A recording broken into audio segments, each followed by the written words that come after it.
Hey, it's Jag, and welcome to the 2+1 build.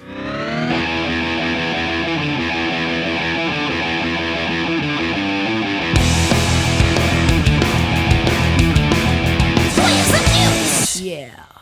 It's spring here on the great Canadian bald prairies. Bald last week it was plus 17 when I filmed my workshop tour.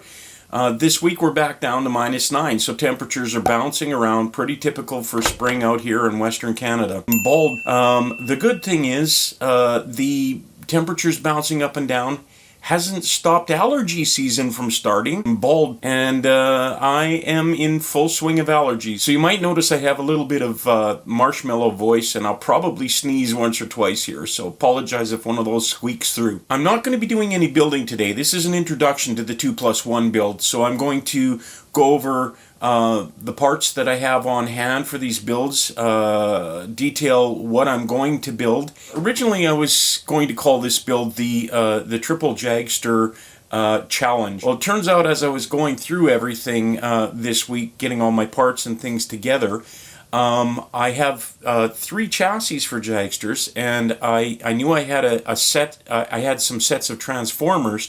I thought I had 3 Jagster sets. I only have 2. I'm bald, so this build has changed a bit. So I'll tell you what I'm going to do for the 3rd amp build. It's still a triple amp build. That's the +1. But I'll tell you after I detail what I'm going to do with the Jagsters. I have 3 Jagster chassis, so they're all punched and pre-drilled. The 3rd one will still work, I think, for my plan, what I'm going to do.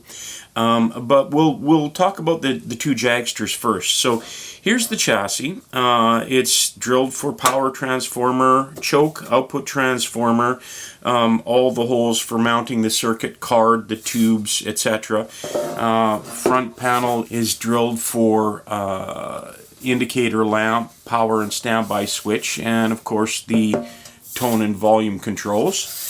Back panel is cut out for the IEC connector, fuse holder, speaker jacks, and selector switch goes in here. It's also drilled for mounting the chassis into the cabinet. Obviously we need to do that. So that's the chassis. So as I said, I only had 2 sets of transformers for Jagsters. I guess I could have gone and looked on my my storage box, and I would have known I only had 2 sets. That would have been a quick and easy check. I just made that assumption, and you know what they say about making an assumption. Bald. At any rate, here are the chassis sets for the Jagster. Again, I'll just take out 1 set so you can see what we have.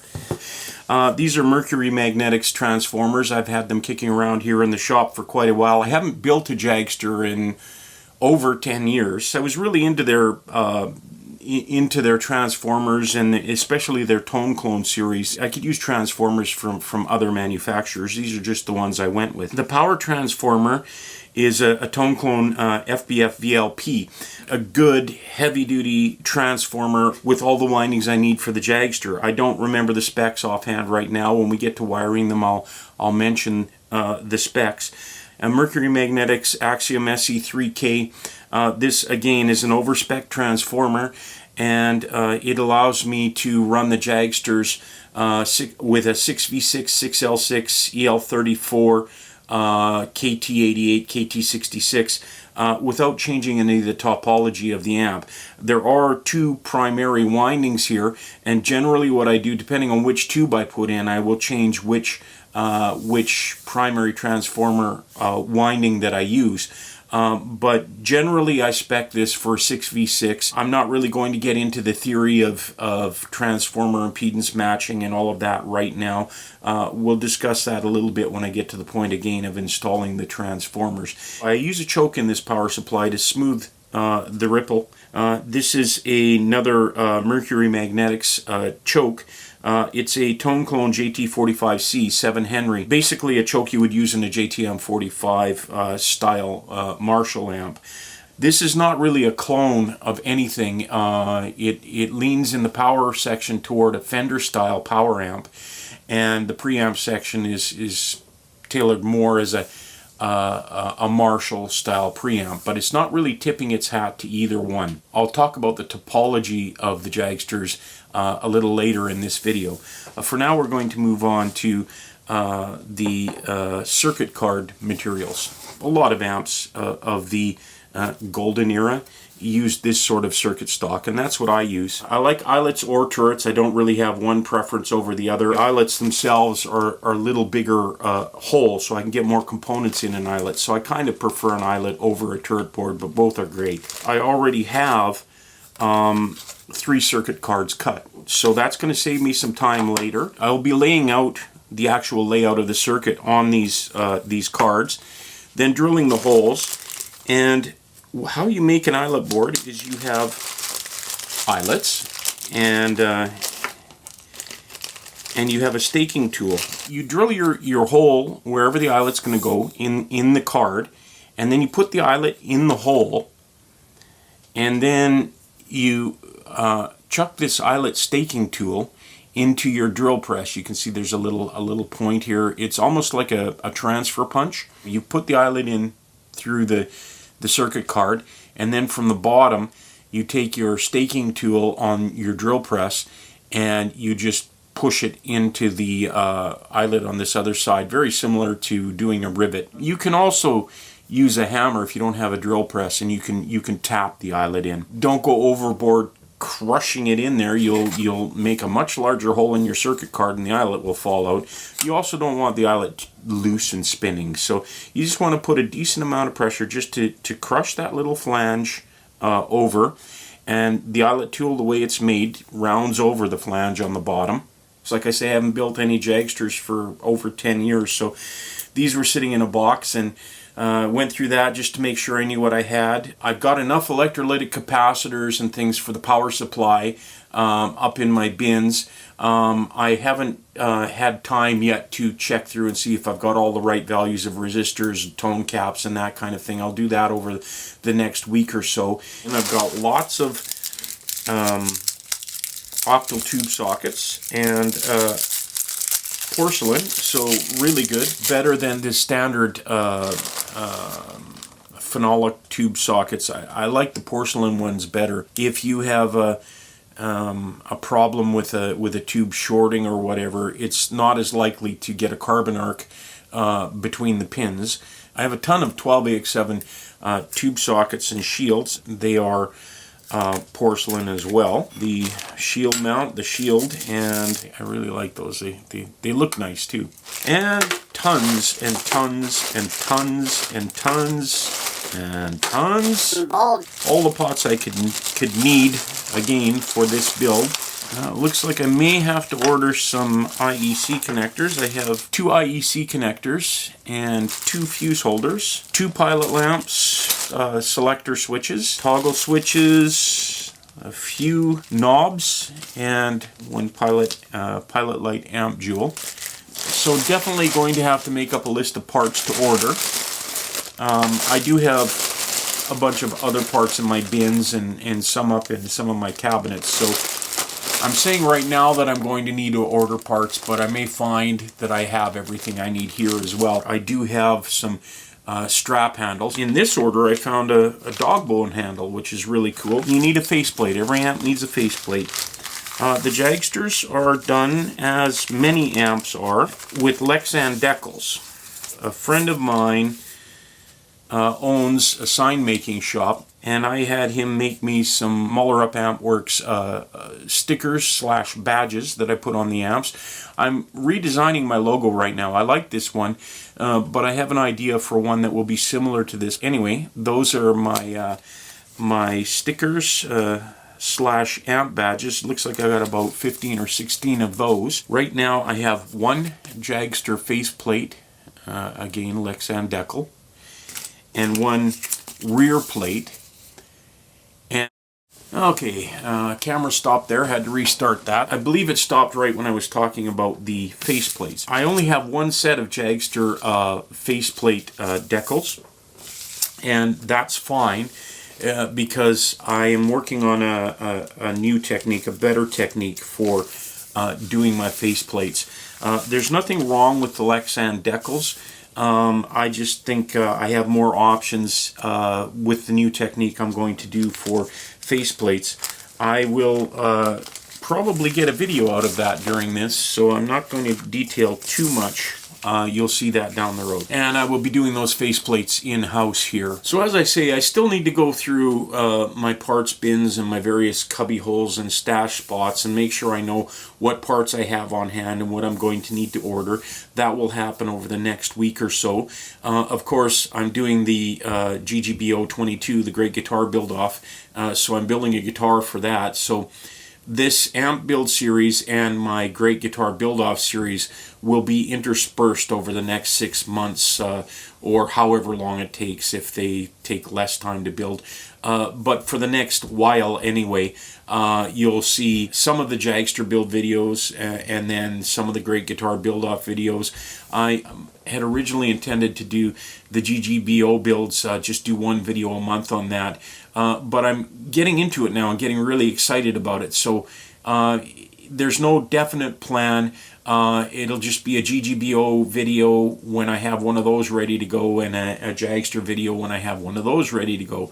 On a cold day like today, I'm filming a Jagster video. If it had been 20 degrees out again, I might have been out in my garage wood shop working on the GGBO. The topology of the Jagsters, I wanted to talk about that a little bit. In my track breakdown for the demo of the Winter Build 2022, the Trinity Amps Custom Plexi, I talked about a remark I had from someone on a forum saying, well, that's great, but it's nothing really groundbreaking.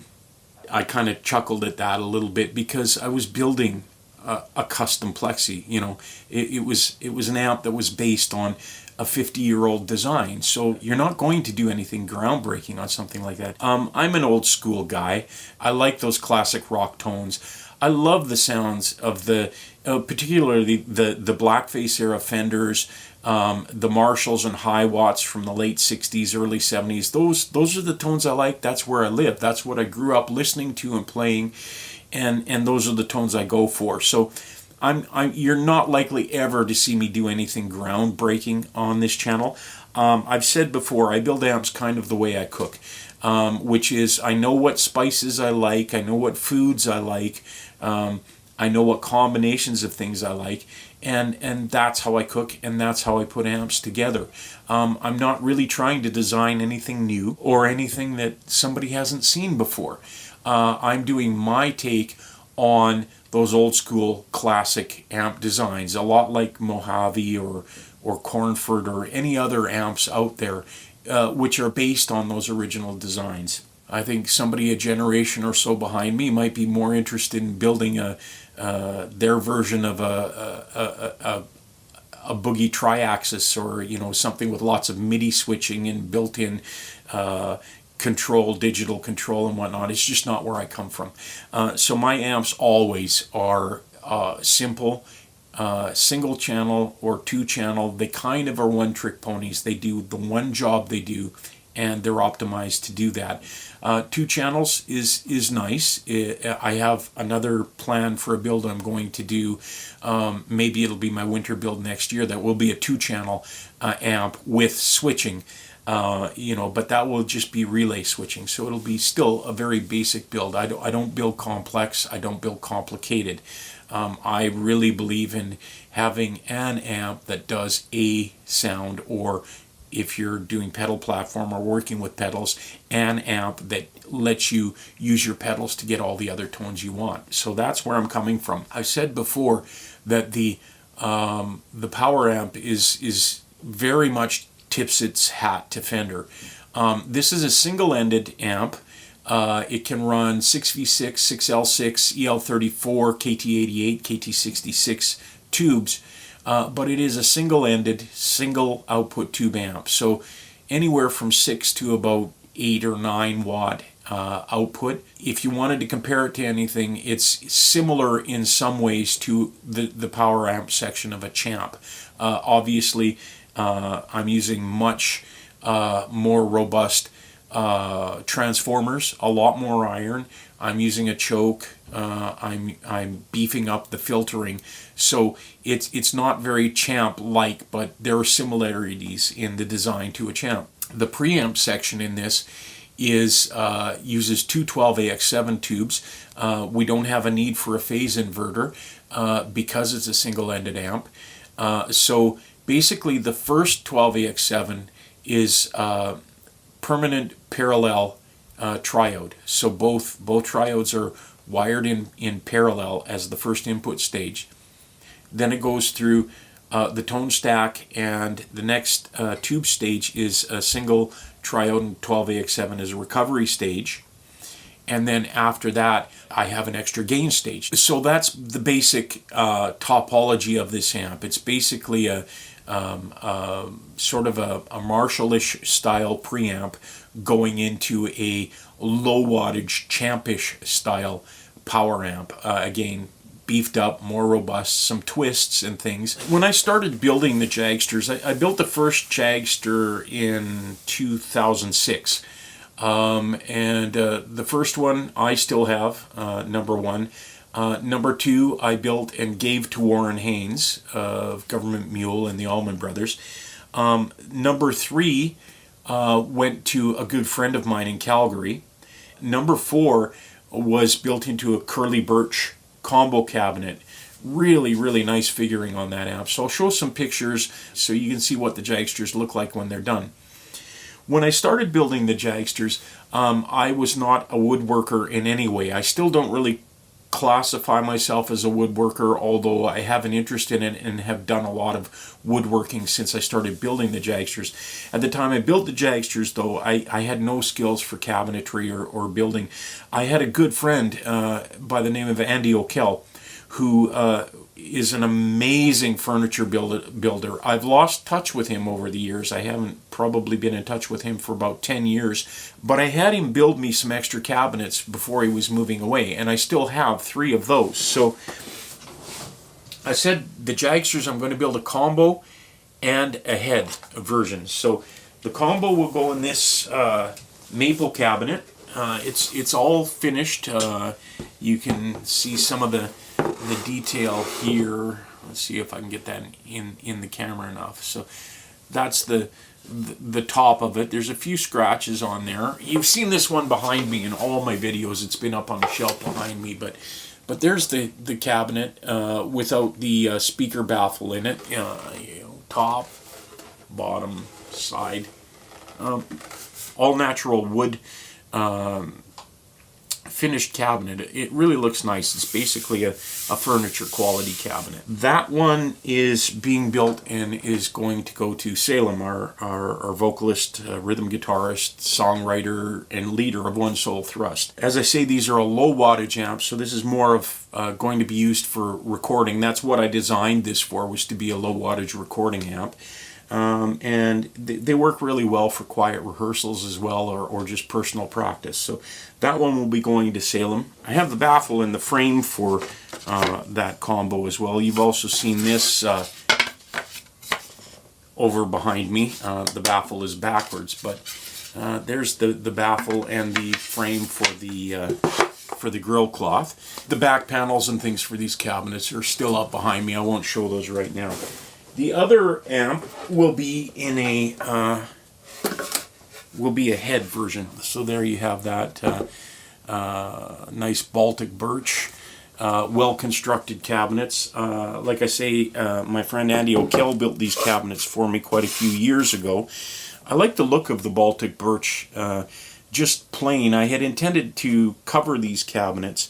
But I think this one I'll just do maybe a true oil finish or something on it, and sort of leave it with that sort of shop built look. This Jagster is going to go to my brother. My brother is a bassist and music educator out on the West Coast, and I've long promised to build him an amp. He's mainly a bassist, but he does play guitar as well. And he does a lot of session work.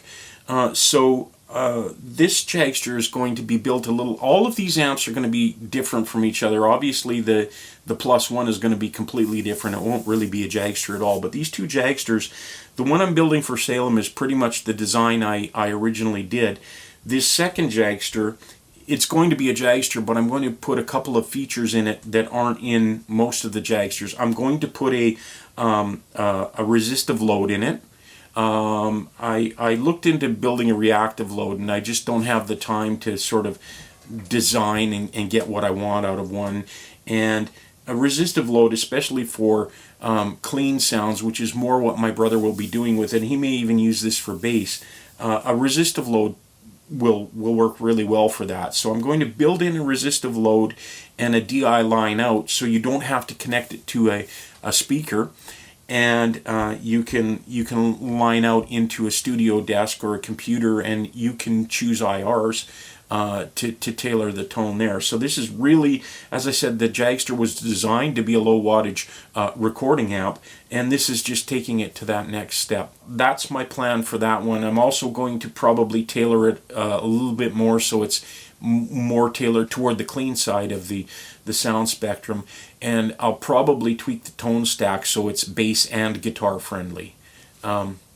So that's the Jagsters. As I said, this was going to originally be 3 Jagsters, but I don't have enough transformer sets to build 3 Jagsters. But it gives me, it's given me an opportunity to do something else that I've wanted to do for quite a while, and that is to build a pedal platform amp. So an amp that's designed to be mostly clean, or to stay clean as much on the range of the volume control as possible, and optimized more for a really great neutral tone that takes pedals well. I find that I do a lot more pedal platform work now when I'm recording in our studio or working on other projects, notwithstanding the recent tri-watt and custom plexi build in my vintage high watt. I have plenty of amps that just breathe fire on their own really well. But pedal platform is really easy and convenient, and it's kind of a thing. So I've really wanted to build a 40 watts-ish 6L6 based pedal platform amp. Like I say, very clean. So basically one input stage, tone stack, gain stage after that, and then basically off to a phase inverter and a 40 watt power amp. So something that's very clean, but that can have its tone tailored to that sort of use. So that's what I'm going to do, and I can do it mostly with stuff I have around here. That third chassis for the Jagster, it has holes already for 2 octal sockets. The Jagsters can either use a solid state rectifier or a tube rectifier. What I'm going to do in this amp, because it's going to be a pedal platform amp and I'm not really looking for the sag you get from a tube rectifier, I'm going to build a solid state rectifier into this amp, and then I'll use those 2 octal sockets for 2 6L6s or 6V6, whatever route I go. 6V6 might be a little less wattage than I want. Probably go 6L6. I just love the girthy bottom end you can get from a 6V6 and 6L6. So that's probably the route I'll go. So without going too much more into it, because I haven't really designed it yet, I'll design it on the fly. Like I say, I design the way I cook, and you're going to see some of that process for this part of the amp.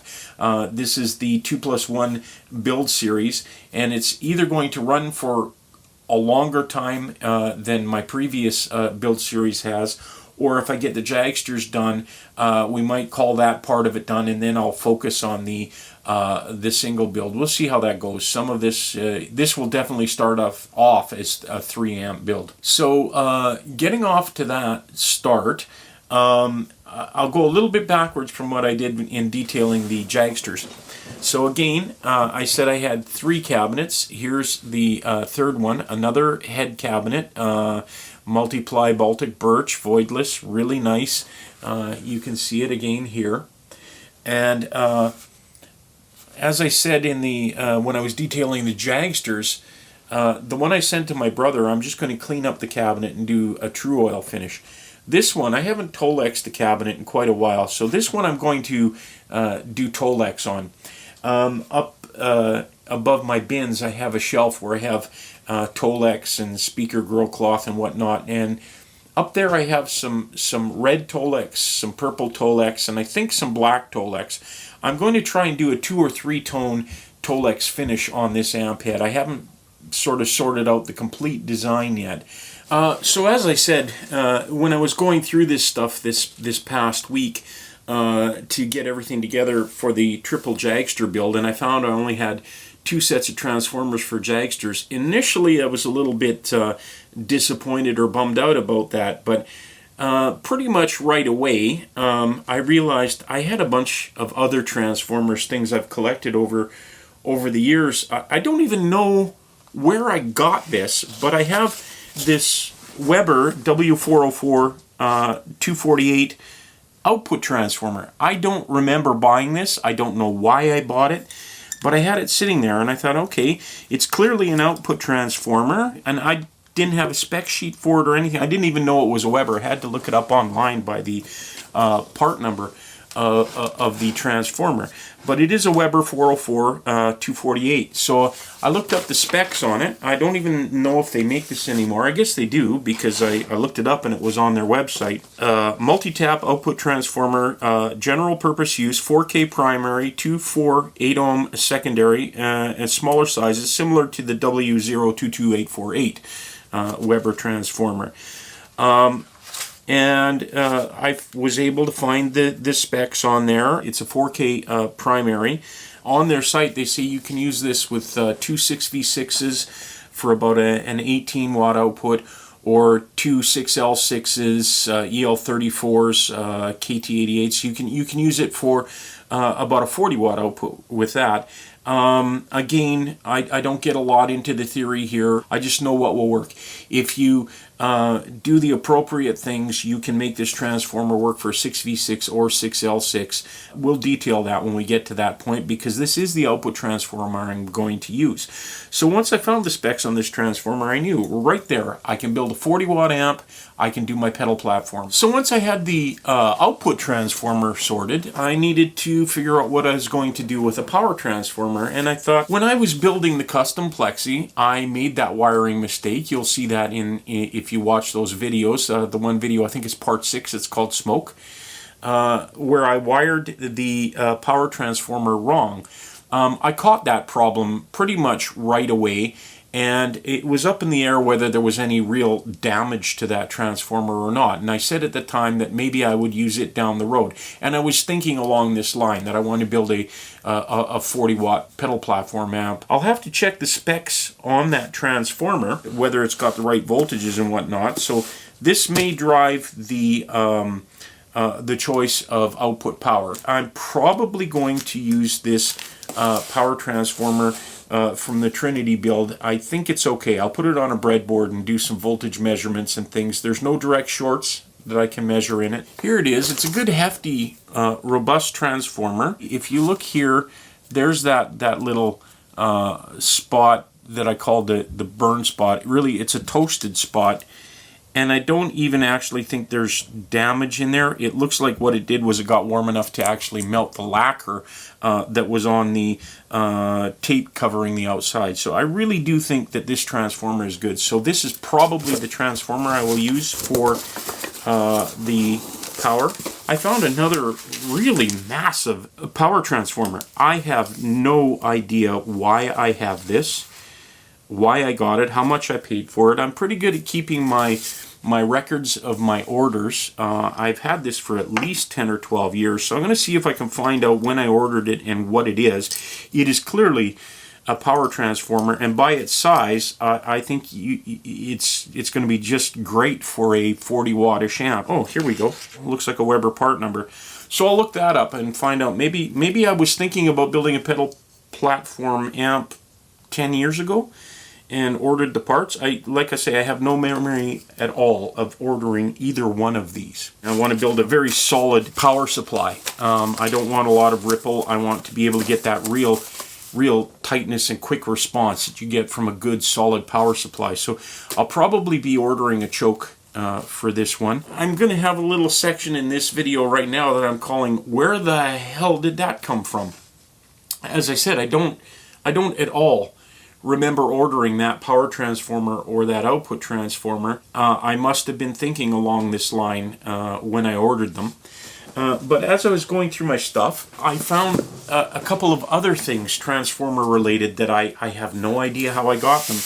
One was this box that says Champ PTS 3, Power Transformers 3. It was heavy. I opened it up. Not only are they Champ or Champ style power transformers, they look to be vintage poles. I'll scope them out by the numbers. Yeah, this is definitely a vintage Fender Champ power transformer. I have another one in here. Oddly enough, this doesn't have end bells. It just says Champ PT on it. So that's some kind of aftermarket transformer. So I'll have to test these out and make sure they work, and they're not going to go into these builds at all. I just thought it was kind of curious that all of a sudden I found these transformers I didn't know I had. This is another vintage Fender transformer. It's a little bit different than the Champ ones over here, so I'm not sure. That might be for deluxe reverb or something. Anyway, I'll scope these out at some point. There's another thing I found here. It's in a Weber speaker box. Why do I need this? I have a set of end bells here. Brand new, really nice. I don't know why I ordered them or why I have them. That one Champ transformer doesn't have end bells. Maybe I bought this for that, but that transformer is also smaller than these end bells. Why do I have this? But the thing that I found in here that was cool, and I only found it just now when I was setting up, I said that I would be ordering a choke for the pedal platform amp, and it turns out there just happens to be one in here. I haven't even opened it yet to see what kind it is. I'm assuming it's probably either another one of those Mercury Magnetics chokes, or it's something I ordered from Weber. It's definitely not Mercury Magnetics. A mystery choke, a good find. Looks like it's probably a 5 to 7, maybe 10 Henry choke. This will go in the pedal platform amp, and if I think I need a better one, I can just replace it then. Completely generic. I have no idea. There's not even part numbers on it. So that's the end of this episode. The 2+1 build. This is going to be an interesting and fun set of amps to build. Not only building 3 at a time, but just that they're 2 that are going to be very similar but have differences, and one that will be completely different. This will be a good stretch for me in terms of keeping my mind on the different requirements.